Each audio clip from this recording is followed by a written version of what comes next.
Are you still calling Breath of the Wild 2 Breath of the Wild 2? Well, you can stop, because we finally have the title of Breath of the Wild 2, and it's not actually Breath of the Wild 2. Turns out it's Tears of the Kingdom. Isn't it Tears of the Kingdom? You know, that makes a lot more sense. Like, who goes around tearing up kingdoms? Anyway, Tears of the Kingdom brought with it a brand spanking new trailer, and I've gotta say, there's a lot that's implied in such a short amount of time. So much so that I've asked Mr. Zeltic himself to assist me in breaking down the meaning behind all this weird runic stuff and how it relates to Princess Zelda, and to also make sure I'm pronouncing things correctly. It's pronouncing. And hi, thanks for having me on. The new trailer looks amazing, and I can't wait to get started. No problem, Mr. Zeltic. Thanks for being here. Now take it away. You know what, never mind. Let's start with a brief summary of what happens in the new trailer. We're shown several pieces of one giant mural that depicts all sorts of things, from a mysterious new inhuman-looking figure to a fierce battle between an ancient people group and Ganon's minions to what could be Princess Zelda herself. Following the mural, we're shown a few shots of Link diving from the sky, using his new time-reversing powers, and descending down into Hyrule atop a new, larger glider. But perhaps the most interesting portion of the entire trailer is the logo we're shown for the game, which features two serpent-like dragons that are consuming each other's tails in a circular loop, a historical symbol known as the Ouroboros in real life, which is meant to signify the transition from life to death to life again in an eternal cycle.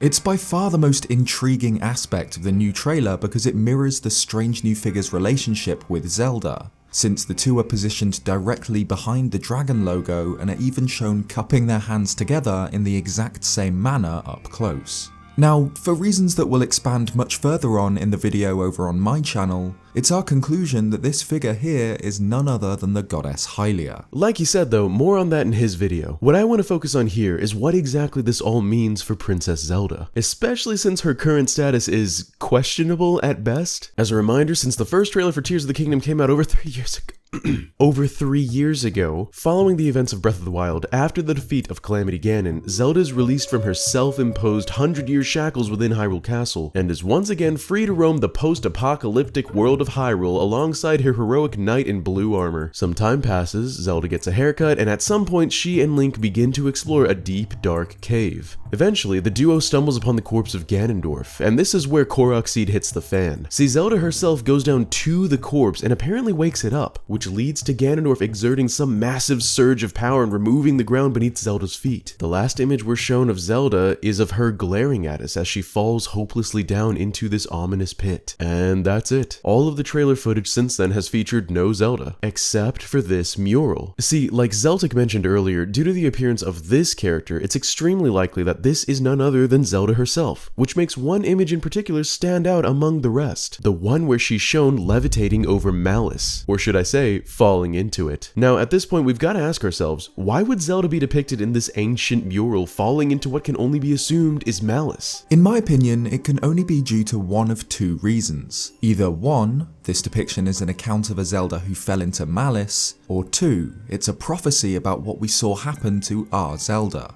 Or it's both a historical account and a prophecy at the same time, much like the tapestry from Breath of the Wild, which was both an account of a past event and a prophecy of what was to come. Since the Ouroboros logo for the game seems to heavily imply a cyclical loop of sorts, then this mural being both a historical event and a prophecy would make perfect sense. But that's neither here nor there.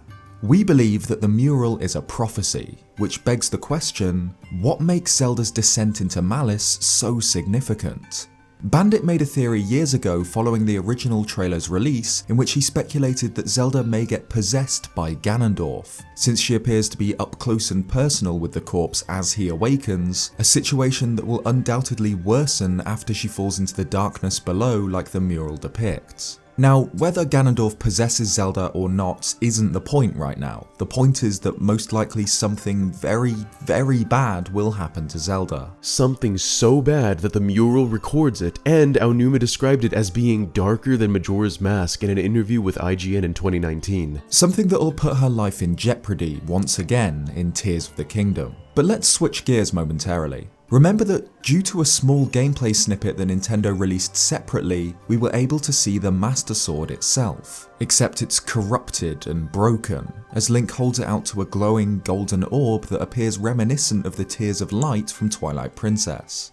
Clearly, Zelda is not the only thing harmed by whatever is happening with Ganondorf's corpse. It seems most likely that the Master Sword will be broken when Link is grabbed by the malice exuding from Ganondorf. Given that the mural depicts a prophecy that Link will have to follow through on in the game, we can speculate that there are 7 tears from the goddess Hylia that will most likely need to be collected, which may have been what was shown in the gameplay snippet. It's very likely that these tears would then be used to repair the damaged Master Sword.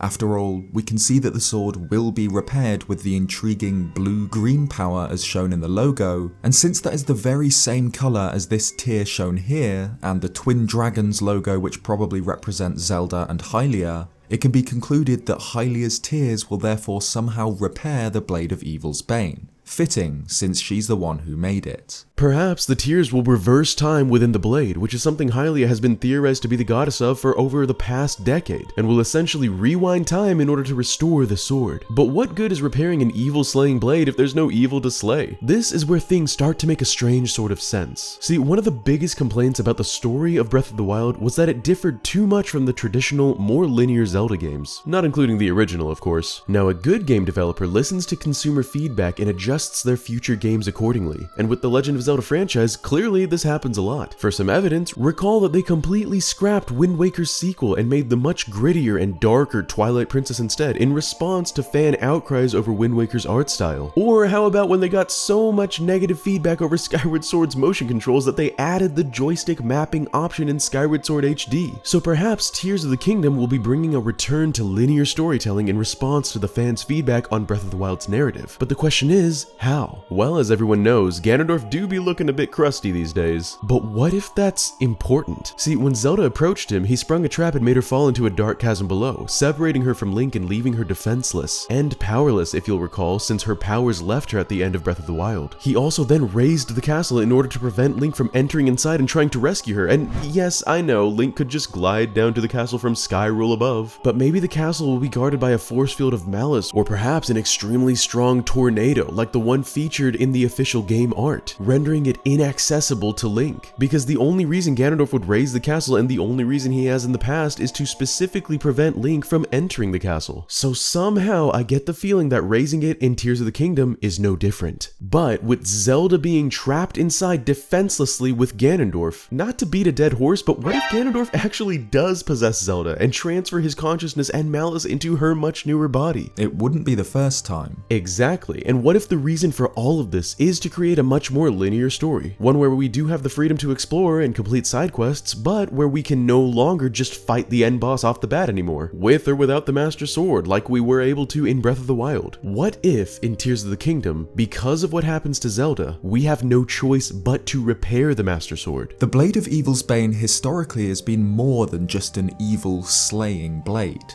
It's also been an evil exorcising blade.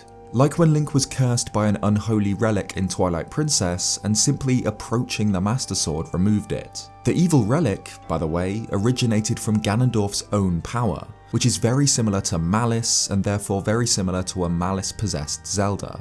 It could be that the entire point of Tears of the Kingdom is to use the Tears of Hylia, as the mural prophesizes, in order to restore the broken Master Sword to its former power and then finally enter Hyrule Castle to vanquish the evil from within Princess Zelda. Which could then lead to the malice returning to Ganondorf's corpse for an epic final battle with Ganondorf, Link, and Zelda. Yes, Bandit.